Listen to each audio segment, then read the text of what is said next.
Good evening, I'm Ces Orenia Drilon. I'm Pauline Verzosa. And I'm Sean Yao. The big stories tonight. Trust ratings of President Marcos recover, but Vice President Sara Duterte is still the most trusted top official in the country. And speaking of the VP, majority of Filipinos believe she should address impeachment charges against her. And another witness in the missing Sabongeros case comes forward, and he and self-proclaimed whistleblower Julie Patidongan go back a long way.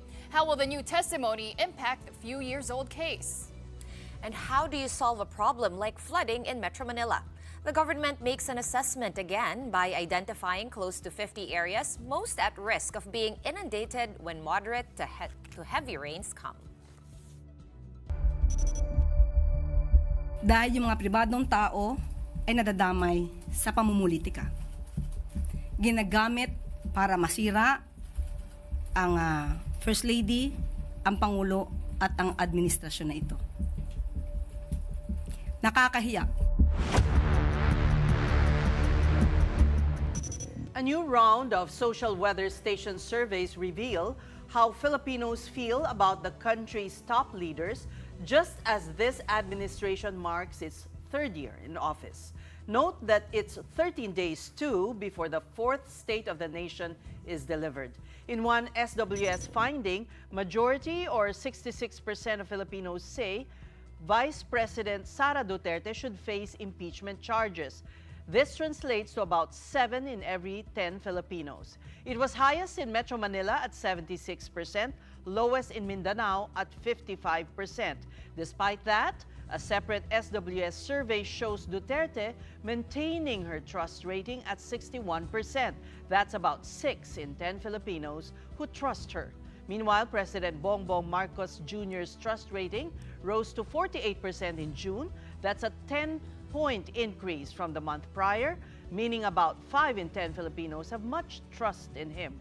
Both surveys were commissioned by the Strat-based group and conducted from June 25 to 29, making them among the first surveys conducted after the May 2025 elections. Each polled 1,200 Filipino adults nationwide with a margin of error of plus or minus 3%.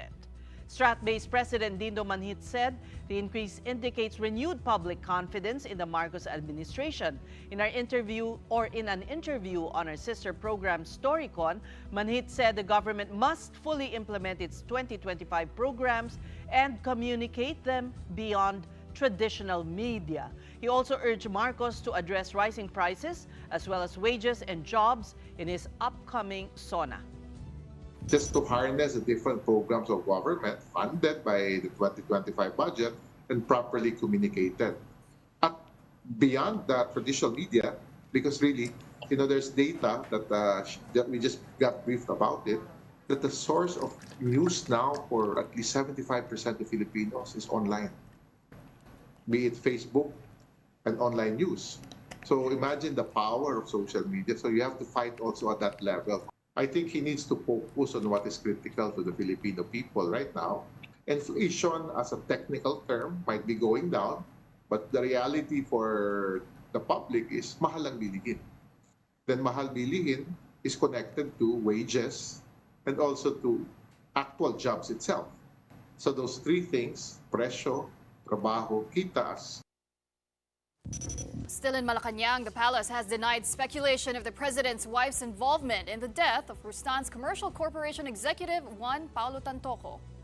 In a press briefing, Palace Press Officer Claire Castro branded as fake the supposed police report that mentioned First Lady Liza Araneta Marcos as one of Tantoco's companions at the time of his demise. The Los Angeles medical examiner said the businessman died from effects of cocaine use. Castro also denied that Tantoco was part of the First Lady's official entourage during her visit to Los Angeles, California in March this year. Castro also explained Mrs. Marcos's activities on March 8, the day of Tantoco's death. Tandaan po natin, ang unang ginang po nung siya ay nasa Los Angeles ay meron po siyang security service na provide ng US. At meron din po siyang kasamang PSG. Hindi rin po siya nag-stay sa nasabing hotel.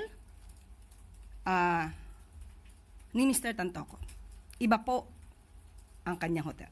March 8, makikita niyo po sa screen na mayroong konsyerto para sa Filipino. Makikita niyo sa larawan din, Secretary Cristina Frasco. March 8 yan ginanap, hapon hanggang gabi.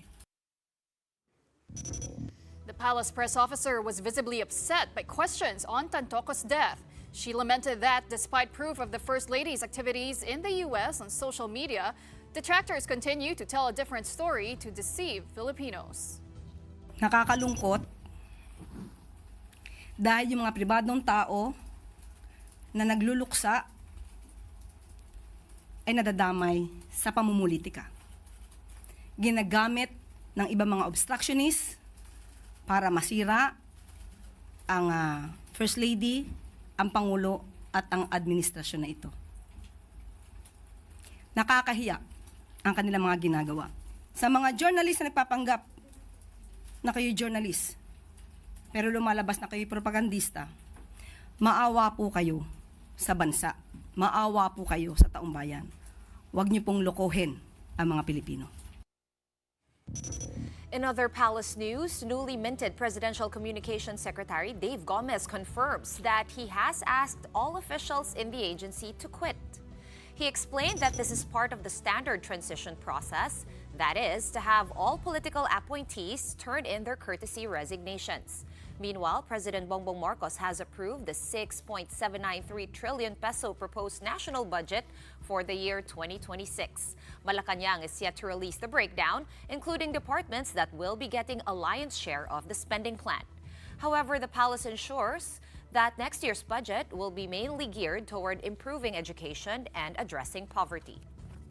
Sisiguruhin na ang 2026 budget ay hindi lamang pang economic growth, kundi maiangat ang buhay ng bawat Pilipino at ang susunod na mga henerasyon. Sa ilalim ng Marcos administration, mahalaga ang kapakanan ng bawat isa at ang kinabukasan ng taong bayan tungo sa mas progresibo at maunlad na bagong Pilipinas. Malacanang also revealed today that PBBM has dissolved the Office of the Presidential Advisor on Military and Police Affairs, or OPAMPA. Under Executive Order 89, signed July 11, the office's responsibilities were redistributed to existing agencies such as the Department of National Defense, the National Security Council, the Philippine National Police, and the National Police Commission. The dissolution follows the resignation of its head of office, Roman Felix, back in June, that time when President Marcos ordered the courtesy resignation of all cabinet members. OPAMPA has operated since 2022 under the Office of the Special Assistant to the President, combining military and police advisory functions that previously existed as separate offices. So much news involving the administration lately. Let's discuss these with political strategist Malu, who joins us again tonight. Good evening, Malu, and welcome to The Big Story. Long time no see. Good evening, Seth. Good evening, Sean and Pauline, and good evening to your televiewers. Thank you for the invite. Let's zero in first on the rise in PBBM's ratings, a 10% increase. What did he do right? Well, he started going around and meeting the people, talking to stakeholders. He was more visible now. He was not inside the palace. He was reviewing things, inspecting projects, and essentially talking with the people. So I guess that is a far departure from what he was doing before the campaign. Mm-hmm. On the other hand, VP Sara remains still the most trusted official in the land. But on the other hand, 7 in 10 Filipinos still want her to face the impeachment charges. How do you interpret the seeming duality in But the impeachment is something pending. You know, a lot of people would want to see the finality of that. There's so much drama and debate between the House and the Senate, and recently the Supreme Court entered into the frame. So I guess there'll be more delays, and a lot of Filipinos would just want to hear her explanation, and and probably end this and move on, because the issues that are hurting Filipinos are essentially economic. How about her continuous? She had a 1% uptick in trust rating. Well, the trend, I do not want to comment on SWS survey. We did our own survey, which came out July 9 from the period 27 to 30 June. It's 1,500 respondents. The trends are the same. The president is able to recover. The vice president, there was in our case, there was a sudden slide. But she remains the highest approval and highest trust. These things may differ depending on the time frame, but what remains constant across all surveys is the role of the impeachment, the role of the ICC, and the role of the summons that the impeachment court decided before the end of the 19th Congress. If you look at it, these three would actually be the most pressing issues affecting the overall performance of the vice president. In connection with the president, it would appear also that anything Duterte has a direct impact as being the most pressing issues affecting the overall performance of the president.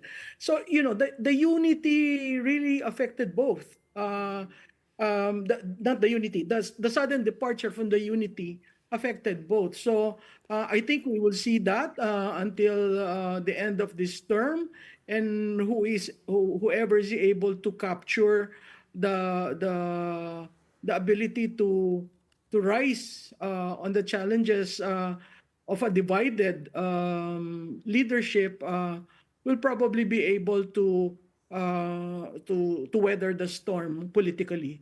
Okay, we also have Malu as a development, our fifth PCO secretary in 3 years. Was this really necessary? I mean, the survey results came out, right? And they show an improvement. So how can Dave Gomez, the new secretary of the PCO, improve on these numbers? Well, Mr. Gomez is a good friend. He knows his comms, very steep in strategic comms. He came from the private sector, but he had a time with, I think, the Philippine Star when he was starting his career. Interestingly, he is the fifth, but if you're going to review the terms of from Secretary Angeles Grafil Chavez Ruiz, it's only Secretary Grafil who was able to go beyond the 5 months. She was able to clock in 2 years, but the rest, Angeles was there for 4 months, Chavez for 5 months, Ruiz for 5 months, and Dave Gomez is just there for 5 days. What does it tell you? It tells you that it's not the problem of the people being appointed as PCO. I think it's essentially the problem of the institution of the office of the president. How would you want to be communicated is a problem that baffles them probably since day one. We have not seen a president do a national address on critical issues. We have not seen the president engaging on a national discussion on issues. And recently, we've just had this press briefer who's really, is not doing communication at all. She is, I have often say that her joining the PCO is the lowest level of presidential communication I have seen in all through my professional career. Because presidential communication is really an art. You need to go back to how I started during my inaugural, explain where are we now based on that inaugural, build on the bricks, brick by brick of the SONA. And right now we have someone explaining. She's a briefer, no? You have to communicate. You have to explain programs, projects, funding. But Undersecretary Castro has a default blame factor, and that is Duterte.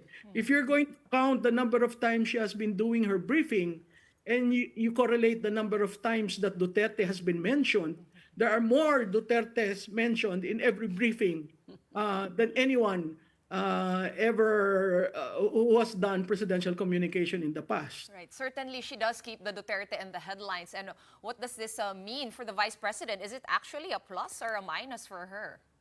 Well, in political management, whether it's good or it's bad, when your name is always presented on a daily basis, I would chalk that up as being helping her brand, whether it's negative or positive, because she is given a chance to rebut. It's interesting the way they responded to the problem in LA. Because when I heard your report, there is one person who came out asking the palace to explain the First Lady's role in the death of the Rustan's heir. And that is Senator, the sister of the president. So is she now calling the sister of the president fake news peddler? Is she now calling the sister of the president, obstructionist? You beat us to asking that question, but anyway, go ahead. Go ahead. A detractor. Sorry, I'm segueing to that because I might lose that chance of, it's really problematic. And I hope Secretary Gomez reins in Yusek, what's her name? Castro. Yeah, because there's so many names given to her. And, if you're an explainer, you need to maintain that neutrality and that being above the fray. Hindi ka naman tindera sa sari-sari store. But she did point out, Malu, that the police report that was circulating on social media was not... she basically called it fake. Yeah, she straight called up. it fake. Yeah, but what's the best way of trying to address that? Why don't they write a letter to the LA and seek a report? The investigation is not yet finished. And the best way really to rebut such an issue is take a hair follicle test. And that would rest, all this issue percolating for the past 3.5 years. So there are ways of explaining it. But, when you go around, trying to, do a drum roll of whatever kind, it's not serving the institution of the presidency. Well, you're right, Malu, because a lot of the criticism on the PCO is that they're very reactionary, they respond to all these issues. But how can they strike a balance between communicating their agenda and also not letting disinformation proliferate? All these narratives that are hounding them. Well, come up with actual facts. Come up with documentary evidence. Don't just stop at labeling something as fake news or false narrative, or that is not true, or by default that is done by enemies of the president, enemies of the first lady. That's not true. People care about this country, and whenever you make your stand and you make sure that you are there to make that stand, it's because people love this country and they want something positive out of the last remaining 3 years. Or as picturing them as obstructionists. Yeah, I mean, seriously? Commenting is being obstructionist? Isn't she the one being obstructionist because she is not communicating? Okay, Malu, on a different topic. Well, in 13 days, the State of the Nation address is happening. President Bongbong Marcos will be delivering his SONA on July 28. What do you want to hear? I mean, last year he made a bombshell announcement of banning pogos, and now the talk of the town is online gambling. Do you think he should go towards that direction? It's very predictable. They sort of build on an issue, and then Viola, it becomes now the centerpiece of the State of the Nation address. I don't think people would want to. Yeah, it is a concern about the sabongeros. Where are they, etc., etc. The concern really is about PIGO and the influence of online gambling on Filipinos who are, You don't have to dress up. You don't have to go to the casinos. You just have to engage. And there's a lot of Filipino families suffering because of that. Now, are you going to remove Ban Pigo? At the end of the day, it's still PAGCOR operating it. So I would rather he paints finally the canvas. Where are you going to bring this country in the next 3 years? And that's a short runway. But Malu, there's a development relating to the missing sabongeros, which, according to Justice Secretary Boying Remulla, may intersect the drug killings during the time of President Duterte. So it has become more relevant in the entire country. Says that is, again, predictable. Anything they connect to Duterte. So there's this person who is now saying that there are police who did the operation on the war on drugs who were part of the Sabongeros, who were part in the whatever happened to the Sabongeros. My point being is that's a police matter. File the cases and let the courts decide. Meanwhile, because this president is not really a president for public safety. So why venture into that? Talk about the economy, talk about your build more, talk about what can be launched in the last remaining 3 years, talk about reforms. But it can be relevant because the rise of e-sabong happened during the previous administration. Okay. And it did also affect the lives of many Filipinos. Maraming nasirang pamilya, nawalan ng pera, etc. The betters, I mean. Agree, but would you rather take 2 hours, 3 hours on Sabongeros than talk about what's important to Filipinos? I think, yes, it is a major issue, but certainly a lot of Filipinos would want to know, he just said there will be 6.7 trillion budget. Will it be followed by the House of Representatives? Will it be the same as the 2025? Will it be ayuda again and all the safety nets? I mean, But Malu, that's the point, right? I mean, your survey as well as SWS, it's the same 3 issues at the top of mind for everybody surveyed. It's about health, it's about the rise, it's about inflation, price of basic goods. And the question, I suppose, is that sexy enough for a sauna? yes, if he, for example, says, okay, PhilHealth, I will give 100% coverage. That's sexy. After coming from this PhilHealth brouhaha of removing the funds, okay? GOCCs, I will give you all the subsidy so you can produce what we need to be done, right? Prices, it's a supply-demand thing. So how do we? These things can be done without much, introduction of laws. There is talk about removing the VAT on gasoline. There is talk about removing the VAT on electricity. There's so many proposals out there for that was filed by members of the 20th Congress. But seriously, I want to hear this president talk to us and tell us this is what we're going to do in the next 3 years. Paint me a picture so that I will be confident that in the next quarter and in the succeeding quarters of this year, people will be satisfied that the government is really moving.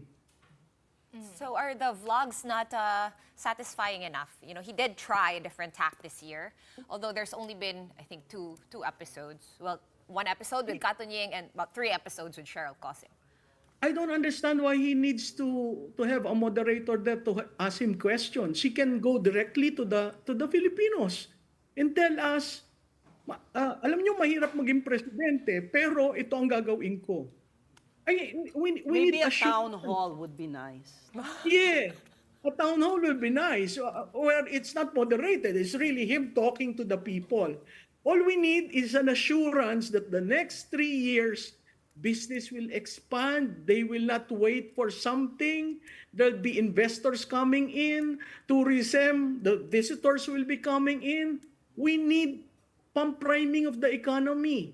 Kasi yan, pag naayos, hindi na magiging issue magkano ang minimum wage ko, ang presyo ng bilihin, meron ba akong pera para sa pamilya ko sa susunod na hapunan. Basic stomach issues. Kung hindi pa natin i-address ang stomach issues na yan, the bigger projects won't really be relevant to Filipinos, which is a sad thing. The only time I remember him doing a town hall, or close to it, as Ses calls it, is after the ICC arrest of a former President Rodrigo Duterte. We never asked you, how did you assess his performance then? It was late at night? I think No, that around... was a press con lang. It was a press con, yeah. But Press con it lang was the to. closest to a town Closest thing hall. we had The closest to him answering questions. Yeah. Parang walang nakikinig sa kanya kasi hindi sanay ang tao, alas 11, alas 12, nagsasalita siya.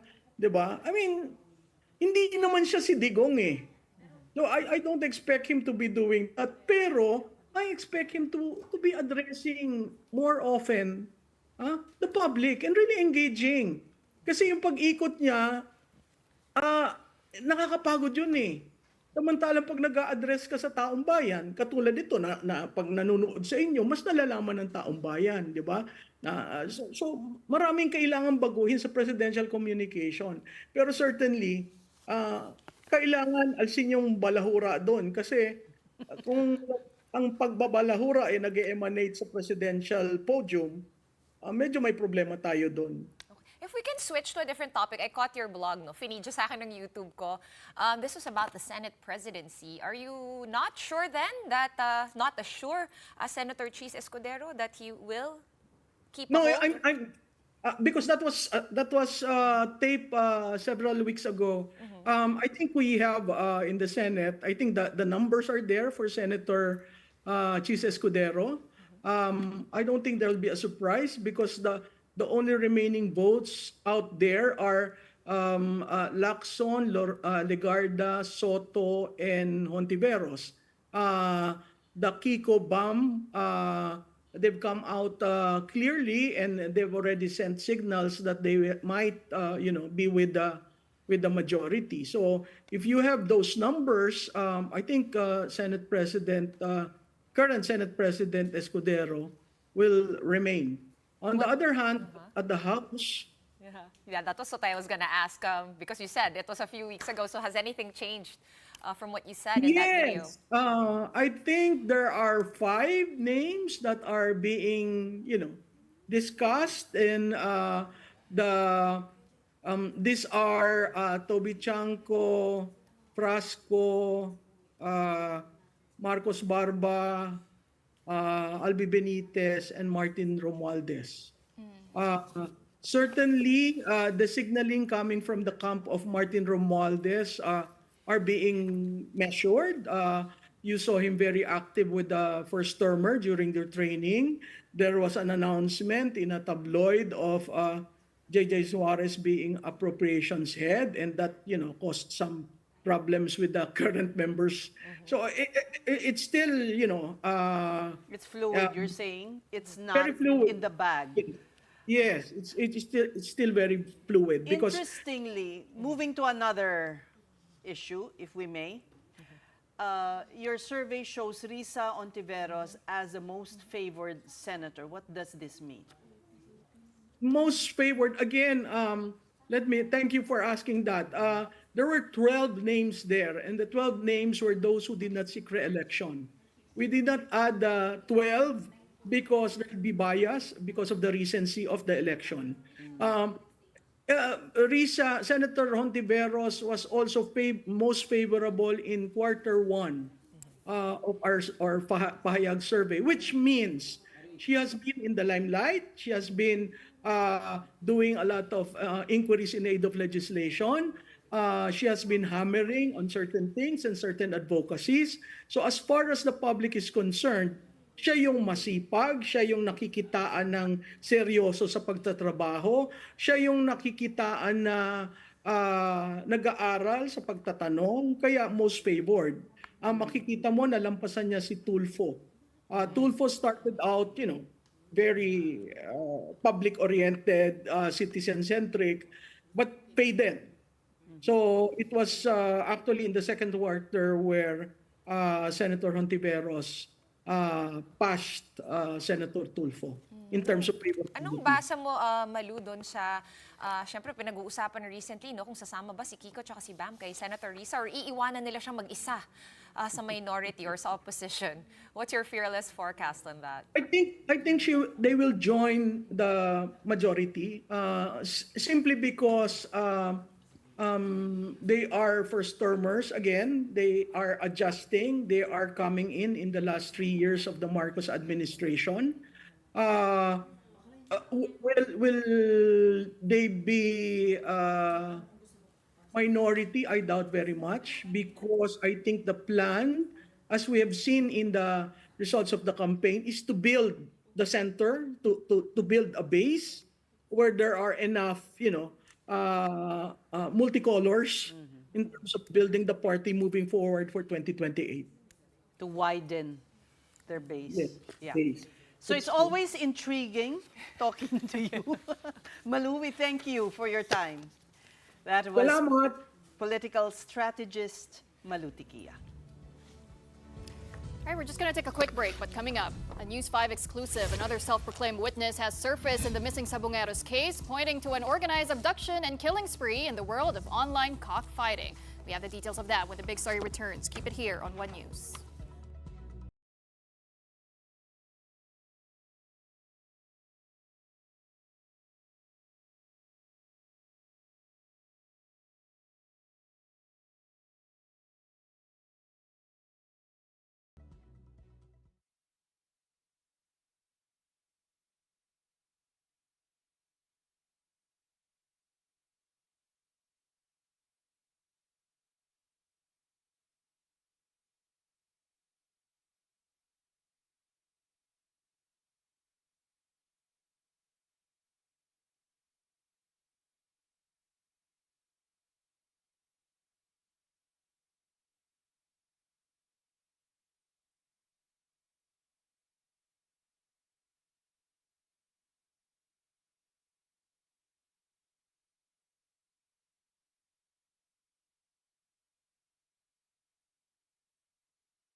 The big story is back with another personality coming forward with his story on the missing Sabongeros. This time, the so-called witness is a local official who allegedly moonlighted as a Sabong master agent. His story in this report by Mobile Journal, Marimon Reyes. Arvin Mangiat is an elected councilor in Calamba, Laguna. But he's far from a very comfortable or fulfilled position now that he believes his life is in danger. In an interview with News 5, Mangiat admitted to serving as a master agent in cockfight operations in Calamba. As master agent, he acts as a middleman among online platforms and individual bettors, recruits players, processes bets, and manages payouts. Mangiat says he's actually a good friend of businessman Atong Ang and Manila Arena's head of security, Julie Dondon Patidongan, who we now know as alias Totoy, the whistleblower in the case of the missing Sabongeros. But everything changed when a cockfight enthusiast attempted to escape AA Cobra Farm in Santa Cruz, Laguna back in June 2021. The said personality supposedly asked Mangiat's help to help mend ties with Ang and to clear his name. That's the beginning of the end of Mangiat's relationship with the gambling industry tycoon. So sabi ko doon sa friend ko na malapit din kay Sir Atong Ang na tulungan namin. Kaya naging suggestion naman niya, pag nilapit natin yan, baka maging suspect pa tayo. Tayo pa pagsuspecha na nagpipinance tayo dyan. Just weeks after he hid the Sabongero, Mangiat claims to have been subjected to an ambush while aboard an SUV. He sustained 80 gunshot wounds all over his body, but miraculously survived. Solo lang ako doon sa sakyan ko kung magmamaneho. So may humarang sa akin na dalawang Fortuner, tsaka may dalawang motor silang kasama. Yun, sabay-sabay silang namumutok. So sa pagkakatanda ko, 6 yung namumutok sa akin na puro mga naka-Bushmaster. Kaya estimate ko nasa kulang-kulang 200 na bala yung ginamit nila sa akin. Back then, Mangia believed that it was Patidongan who initiated the ambush against him, along with Calamba policemen whom he alleges were in cahoots with alias Totoy. 4 years after, Patidongan went public with his testimony. According to the self-proclaimed whistleblower, Mangiat was also on the hit list. Pinapaambos yan ni Mr. Atong Ang sa halagang 2 milyon. Dahil ang akala ni Mr. Atong Ang ay ito si Arvin Mangiat, siya ang pinanser ng Manchuchupi. Ngayon, minisyonan na pinapaambos. Kinabukasan, parang gusto na manghingi yung mga dumali kay Mangiat. Sabi ko kay Mr. Atong Ang, bakit ko bigyan ng 2 milyon yan? Eh hindi naman namatay si Arvin Mangiat. Kasi nung maambos naman ako, hindi ko sinaspect si Mr. Atong Ang. At wala sa hinagap ko na magagawa niya yun sa akin. Unang-una, wala naman akong naging utang nung master agent ako. Despite the attempt to his life, Mangiat did not file charges, at least not yet. He first requested a ballistics test and cross-matching of bullets used on him during the ambush. And on the firearms of policemen, Patidongan is tagging in the incident. On Monday, Patidongan filed administrative complaints against 12 PNP officials. Those in active service collectively denied any involvement, saying they are surprised that they are being baselessly dragged into the issue. But as soon as they received a copy of the formal complaint, they promised to respond at the proper forum and at the appropriate time. Retired General Jonel Estomo, whom Patidongan said threatened him when he went public with his testimony on the missing Sabongeros, also categorically denied his involvement, saying he will present evidence to clear his name. Estomo added, his lawyers are already preparing appropriate charges to counter what he calls are malicious and baseless accusations against him. According to the National Police Commission, it has already sent summons to the 12 cops tagged by Patidongan in his complaint affidavit. These police officers have 5 days to respond from receipt of the summons. Upon initial evaluation, the EMIS found out that the case must proceed.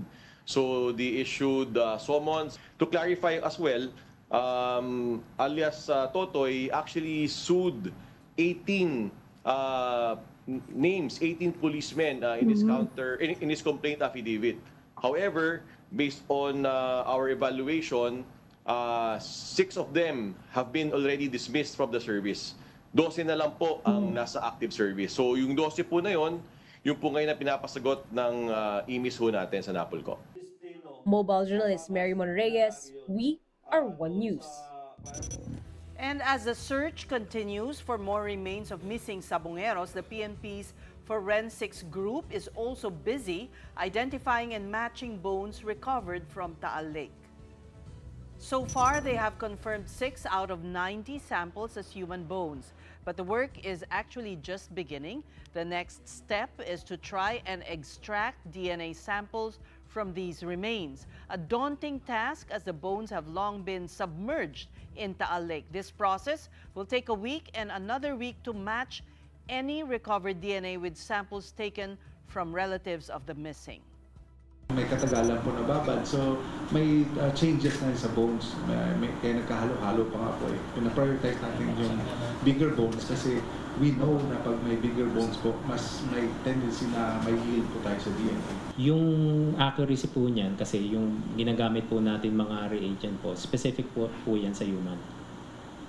So as long as maka-generate kami, that is very specific po sa human. So far po, yung dun sa mga kamag-anak na pinasa sa amin, we already have 18 po na samples ng mga kamag-anak po for possible matching po. I wouldn't discount the possibility na makakuha. I wouldn't also discount the possibility na hindi kami makakuha. Day 5 of the search over at Taal Lake saw the use of a remotely operated vehicle or ROV. The Coast Guard initially tested the ROV's capability and endurance, subjecting it to trial dives today. According to the PCG, the ROV worked quite well and actually saw more evidence at the search site. The PCG, however, did not elaborate on what the ROV saw exactly.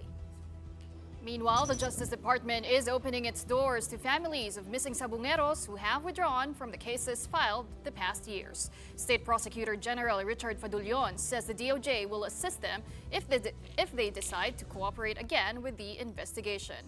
Fadulion says 7 earlier complainants linked to disappearances from the Manila Arena and San Pablo, Laguna have withdrawn. All accused in the cases are now out on bail.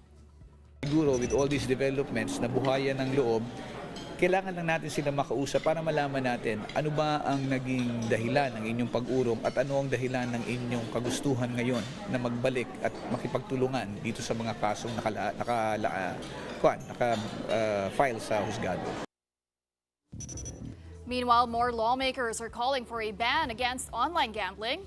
Manila's 6th District Representative Benny Abante filed a bill calling for a total ban on e-games and off-site betting, including e-sabong. At the upper chamber, Senator Raffy Tulfo is filing a similar measure.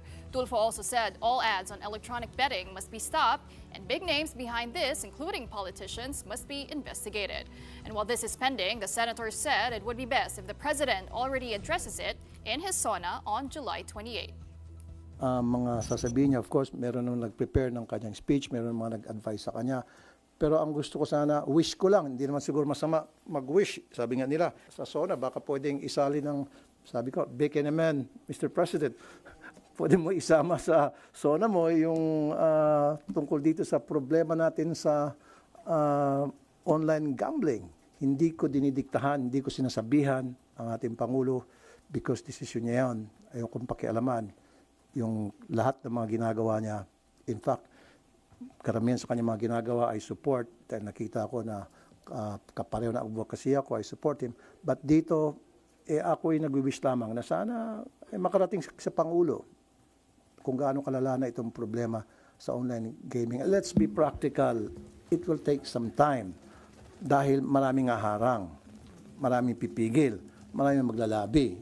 And you know how powerful they are, these people behind. Ikaw na mismo nagsabi, may mga malalaking taong nasa likod niyan. Of course, isa yun sa mga tututol. But at least we're doing something and we're gonna fight for it. And for the meantime, habang wala pa yon, I'm calling upon PAGCOR, I'm calling upon AdBoard, DICT. Magtrabaho naman kayo. For its part, Malacanang said it has to study the possible impact of banning all forms of online gambling, especially on the economy. Hindi po tayo maaari magpadalos-dalos dito. Dahil minsan ko po, kapag ka po mismo ang legal at license na mga online gaming sites ang iyong ibaban, mas dumadami ang mga illegal na online gaming sites. At yan po ay mas nakakaapekto sa ekonomiya. So pinag-aaralan po yan ng Pangulo. We're pausing for another quick break, but when we return, in the NCR, when it rains, it floods. What has government planned for the metro this time to solve a problem that just won't go away? We have that story when the big story returns. Keep it here.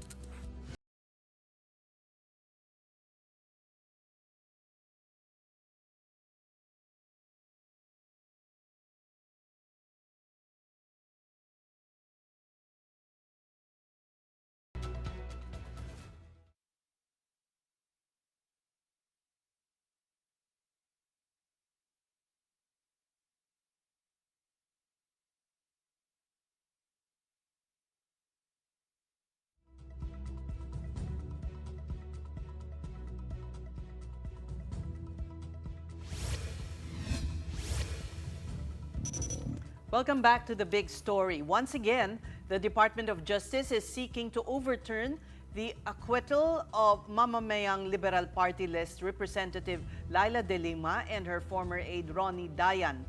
The DOJ panel of prosecutors filed a motion for reconsideration before the Muntinlupa Court, asking it to reverse its June 27 decision that cleared De Lima and Dayan of drug charges. The court had ruled that there was reasonable doubt, largely due to the recantation of former Bureau of Corrections Chief Rafael Ragos. But the DOJ argues the court gave too much weight to Ragos's retraction, saying it should not have been enough to undermine his original testimony given under oath.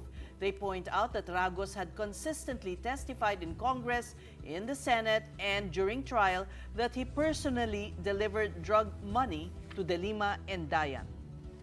Prosecutors also stressed that Ragos's testimony was not only detailed and consistent, but also corroborated by several other witnesses. The DOJ says Ragos never claimed to be coerced when he first testified, and that his statements were made voluntarily with no signs of intimidation nor pressure. Prosecutors warn that relying solely on a retracted statement without weighing it against the original testimony and supporting evidence sets a dangerous precedent. They now ask the court to reconsider its decision and issue a new ruling, one that declares De Lima and Dayan guilty based on the totality of evidence. Right, moving on now to other news. The MMDA has released a list of 49 flood-prone areas in Metro Manila as part of its preparations for the rainy season. This list includes Maysilo Circle in Mandaluyong, España and Taft Avenues in Manila, Araneta Avenue, EDSA Camp Aguinaldo and Commonwealth Avenue near the MRT-7 Batasan Station, all in Quezon City. Also identified as high-risk areas for flooding are Muntinlupa, Parañaque, Las Piñas, and Marikina. The MMDA adds that flooding is aggravated in some parts of Manila, particularly in Taft Avenue and Ermita, due to the closure of drainage systems and unfinished pumping stations and pipes near the Baywalk Dolomite Beach project. The agency is currently rehabilitating and clearing pumping stations clogged with trash, which it cites as the primary cause of flooding. The MMDA is likewise coordinating with local governments to align drainage systems and is asking the public to properly dispose of their garbage. And now, to make sense of these efforts and to shed light on what the government is doing to address Metro Manila's recurring flooding problems, we're joined by DPWH Secretary Manny Bonoan. Welcome back to the program, Mr. Secretary.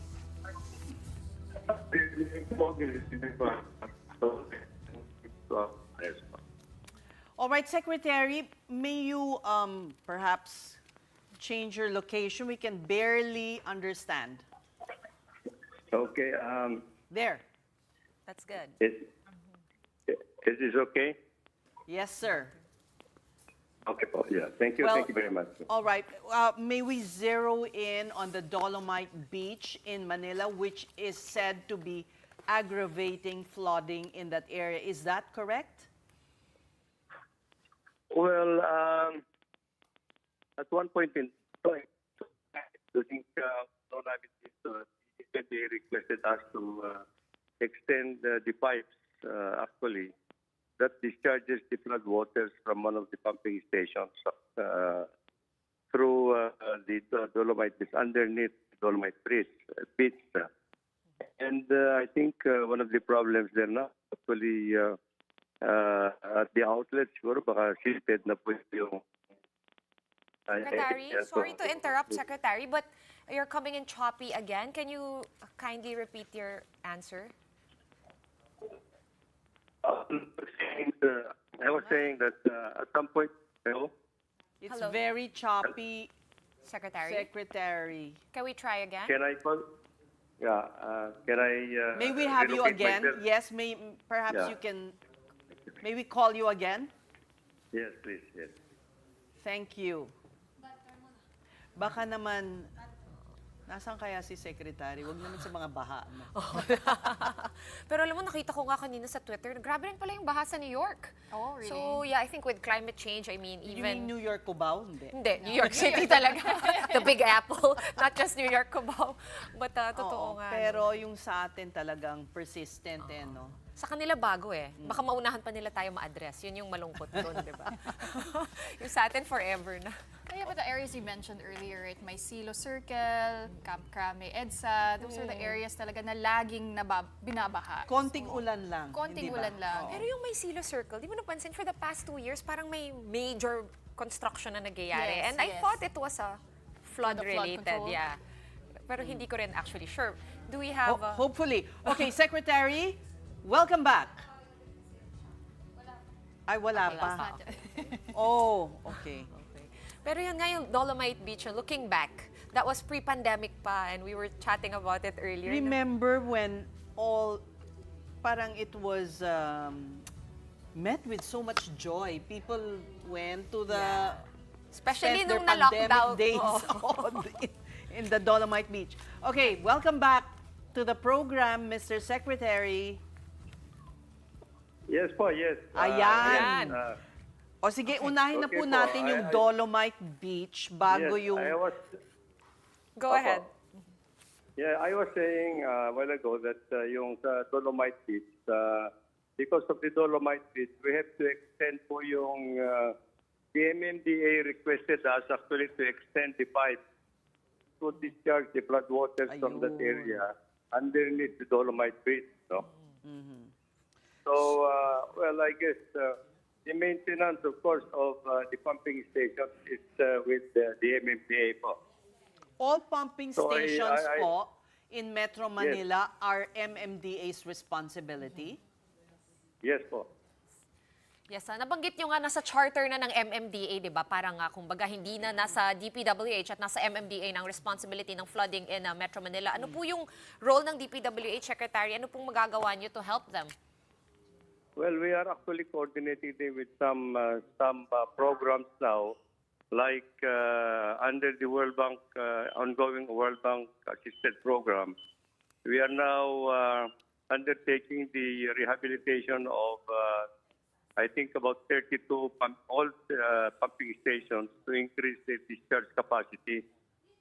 So we might be able to finish all of this, yung rehabilitation and increasing the capacity of these pumping stations by next year po. Lahat po yung 32 na sa Metro Manila, Secretary? Yes po. Okay, so obviously it's because of all the waste that gets stuck in these pumping stations kaya hindi nakakalabas yung tubig. Tama po ba? It's basura. That is part of the problem po that we are addressing actually po with MMDA. I think, there are also issues about land use. And of course, what is aggravating is actually the waste management issue that yung mga bumabara sa mga drainage yata in Metro Manila. Okay. In the meantime po, the department is also addressing yung Pasig Marikina flood mitigation system by putting up some engineering structures doon po sa Upper Marikina to temporarily impede yung flood waters po. You're talking about the river basin? Yes, Pasig Marikina River Basin. Well, Secretary, we are in the midst of the rainy season here in the Philippines and sunod-sunod po yung mga ulan and ang nararanasan po natin until now is that onting ulan lang nagkakabaha po in several areas, particularly in Metro Manila. What's the update on the current flood control programs? Will we start to feel the effects of that this year pa lang po? Well, in Metro Manila po, we are actually just trying to coordinate with the Metropolitan Development Authority. Sabi ko nga, yung flood management program for Metro Manila is principally the responsibility of MMDA kasi it is under their charter that they are the ones responsible for it. No? But having said that anyway, we are still continuing to assist them in some engineering interventions po in Metro Manila. Secretary, I think, go ahead. yes po. Okay. You also said that there are, outside of Metro Manila, no, around the Philippines, that we have about 50 separate river basins. Yun po yung mga flood-prone. 18 po, 18. 18, okay. And 18 river basins. yeah, you mentioned that yung plans for those were 50 years old and that you were having them updated. This was the last time we spoke to you. Meron na po bang update doon sa 18 river basins? Yes po, I think most of them are already updated. Yung major river basins. And some of them have been completed. Which some of ones? them, like, Cagayan de Oro River Basin, dito po sa may Cagayan River Basin, what I can remember, I think there are 4 or 5 river basins that we have already completed. Now we are planning for the other river basins for under official development assistance from other lending institutions. The World Bank funded improvement of the pumping stations po is how much yung funding po? Well, I'm sorry, but I don't have the exact figure now po. But I think they have funded actually the rehabilitation of 32 pumping stations in Manila, in Metro Manila, and the construction of 2 new pumping stations that will be located in San Juan River in Quezon City po. And to your mind, Secretary, does the MMDA have the capability to oversee the pumping stations? Because we do understand that there have been some instances where hindi nabuksan yung pumping station in the middle of a storm. So things like that, yung inefficiencies. Well, let me put it this way, that I think many years ago, I think they had been already, the Department of Public Works and Highways has already turned it over to MMDA, yung flood management for Metro Manila po, lock, stock, and barrel.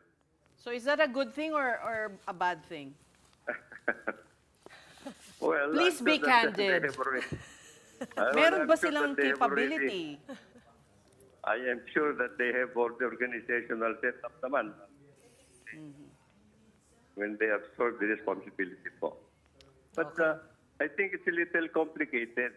No matter how much we do in Metro Manila, unless it is collectively and integratedly addressed.